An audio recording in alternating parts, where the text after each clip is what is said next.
We're with Chris Woolsey from Chicken Soup for the Soul, Redbox, and Crackle. And Chris, what are some of the things that we should be looking forward to coming up in March?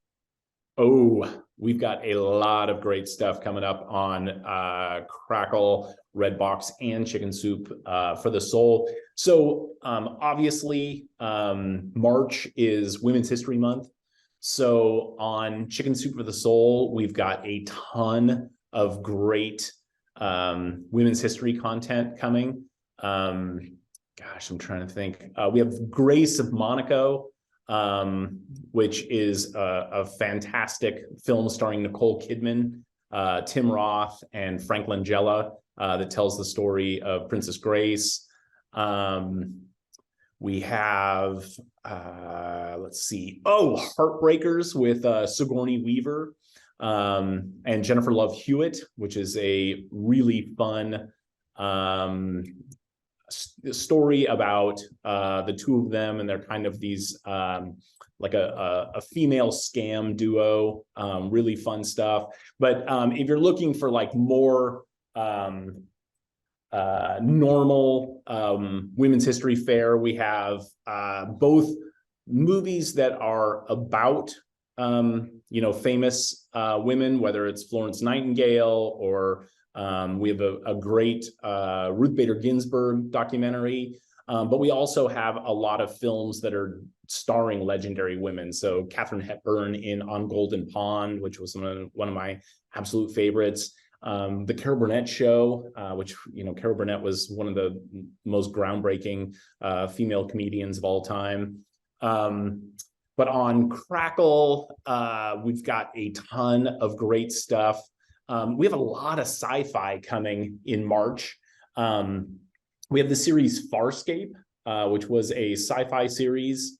We have the entire series of that. I believe it's 3 seasons. And that was done in partnership with the Jim Henson Company. So it's a sci-fi series a la, Star Trek,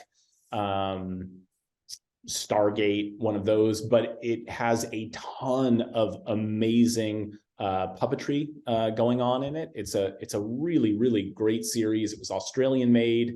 So we've got the entire series of that. We have the classic Highlander, There Can Be Only One, starring Christopher Lambert, a great sci-fi film. We also have RoboCop, the series. So we have all the seasons of that starring Richard Eden and Yvette Nepar. That was a fantastic sci-fi series.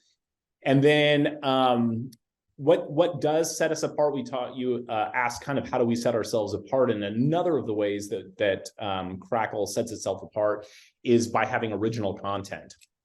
And so we have movies and TV shows that you can only see on Crackle, whether we've acquired those or whether we're producing those in-house. And one of those series that we're producing in-house is co-produced with Ashton Kutcher, and that's called Going From Broke. And it's kind of a financial makeover series. The hosts, Dan Rosenzweig and Tanya Rapley, they're financial experts, and they help millennials who are drowning in debt analyze their financial situation and blaze a new path forward towards financial freedom. They help them become the CEO of their own lives. And that season 4 of that series is going to drop on March 1st. And we're super excited about that. And then for Redbox, we've got a lot of action films. We have a lot of winter-themed action films. We're going to squeeze the last bit out of the winter season, but we have Cold Blood with Jean Reno, who you might remember from The Professional, which is one of my favorite action films of all time. And Sarah Lind, who is in Nick Cage's The Humanity Bureau, which is also on Redbox right now. We have, by the way, if you like Nick Cage, we're calling it Cage Match February because there are like 15 Nicolas Cage movies going on. We also have Blood and Money, starring Tom Berenger from Platoon. That's a phenomenal action film that takes place in the snowy north. And then we have A Good Man, starring Steven Seagal. There's even a winter-themed horror film called The Thaw, which I had never seen, but I just watched the trailer from, and I am terrified. I don't like bugs. I'm just going to tell you that, Sean. And this is a movie about insects in the Arctic. That's all I'm going to say. That's all I'm going to say. Yeah. So as we said, if there is anything that you are looking for in terms of something to watch tonight, between Crackle, Redbox, and Chicken Soup of the Soul, we've got something for everyone.